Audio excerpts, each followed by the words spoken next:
Hi, my name is Cristi Collari, and I'm here today in Upton, Massachusetts with Stephen Paulson. He does stained glass art, but he also does found object art, and that's what we're going to talk about today. He's invited us into his home, which is also his studio, and we're going to take a look around. Hi, Cristi, and welcome everybody else who's watching. So, I do stained glass artwork and found object sculptures. And it just so happens I have one right here.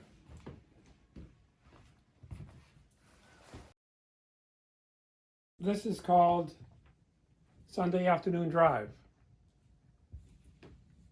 So I have a nice, lovely couple tooling along the road in their automobile. Can you tell us what some of these parts are? Point to them and show us what they are. Well, the wheels were made out of a set of pulleys.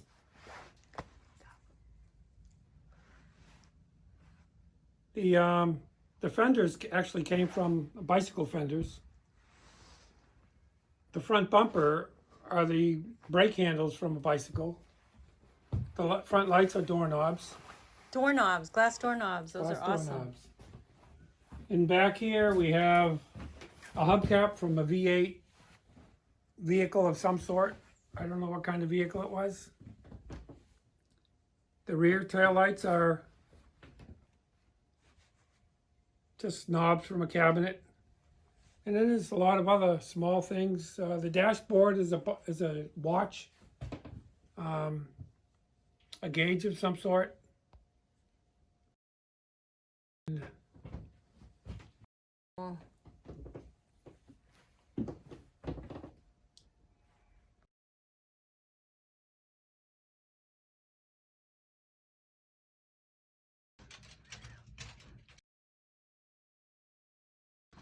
This is made out of some bicycle wheels. Some bicycle wheels that I had an old bicycle I wasn't going to use anymore. I wrapped the outside with some sort of metal hose so it'd be nice to grab a hold of and rotate. And then I just decided to do two spirals that would mesh together as you rotated them.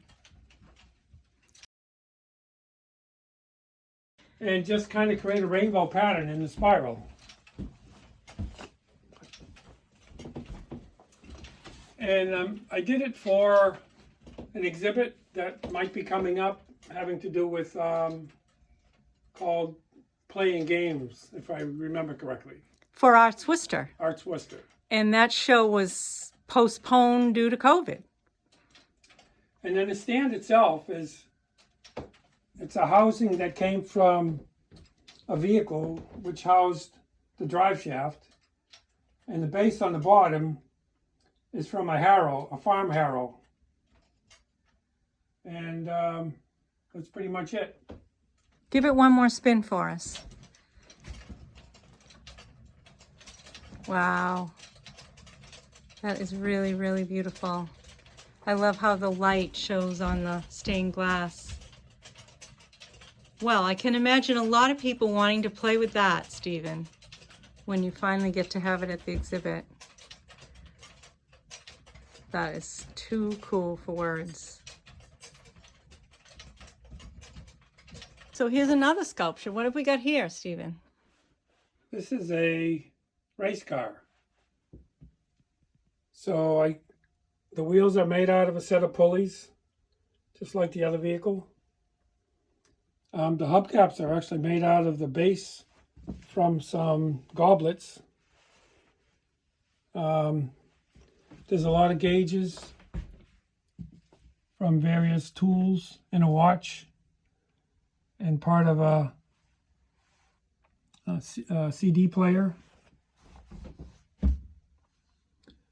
So then I have in the trunk, opens up, and there's gearing. Wow. And springs.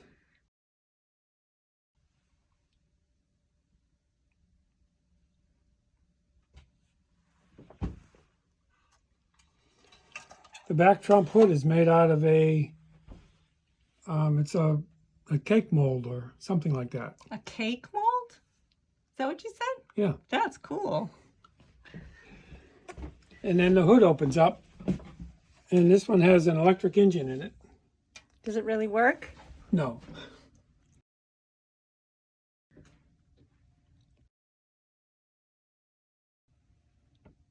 What is this thing here? I don't know what that's from. I think it came from some sort of a outside planter type of device, but now it's the grill. Very And the neat. front bumper is made out of the handles from a pair of pliers. Oh, yeah, yeah. In the chassis itself, this part that goes from the front to the back were parts of a piano. Oh, very nice.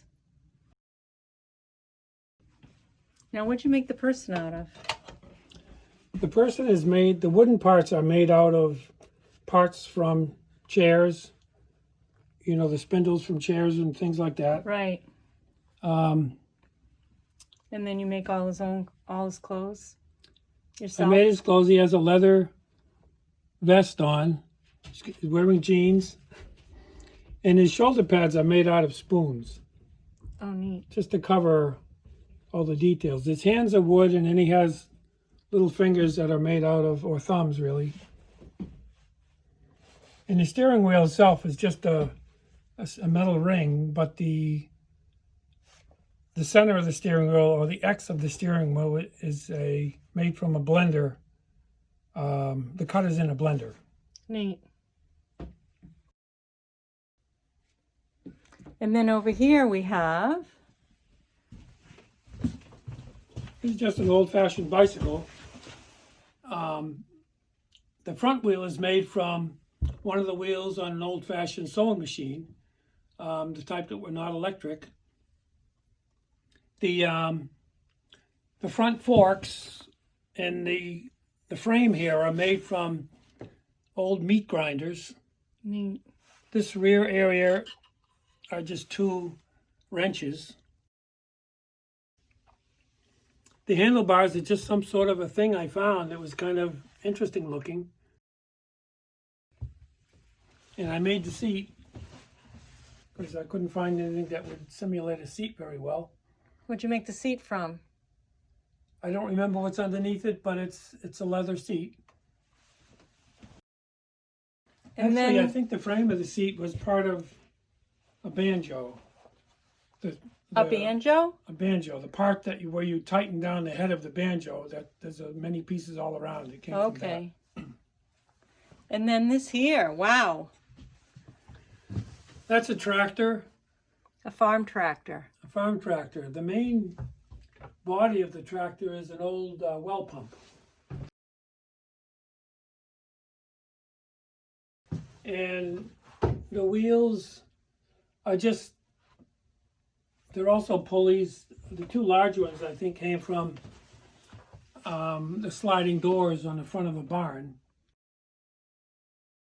There's 2 meat grinders that form part of the framework of the chassis, you might say. And a lot of other little parts here and there. And then the rear part is some sort of device similar to what a harrow would be for digging up the ground. And it's just like a rake, garden rake of some sort that was made into, I believe, somebody used it to dig for clams or something like that at the beach. Very And cool. I turned it into that, added some wheels to it. In the old days, they used to use stones on top of their rear equipment to add weight to it so it would dig deeper into the ground, so I added stones to mine. So tell us why found art sculpture? I think I got started with it. I just was collecting things all my life, and I wasn't thinking of doing found object artwork with it. But at some point, actually the tractor we saw over here, I found the pump many years ago, and I thought it would make part of like a train. And I started working with it probably about 5 years ago. And then it turned into a tractor. And then from there, I just got more interested in it. It seemed like fun to do, so I just kept going. And how many found art sculptures, the vehicles, would you say you have now? I have about 6. 6? Yeah, some of them are not finished yet, but I have at least 4 finished. I know I'm blessed to have CW on the Loose in my studio, which I'll share with people when we go to my studio, that you made. It's beautiful, and I love looking at it and all the different parts, and figuring out where they came from is a lot of fun. Well, thank you very much, Stephen. It's really been a pleasure to come here and see your work and speak with you. And hopefully you'll tune in and watch the Art Music Makers Festival with us. I'll do that. Thank you very much.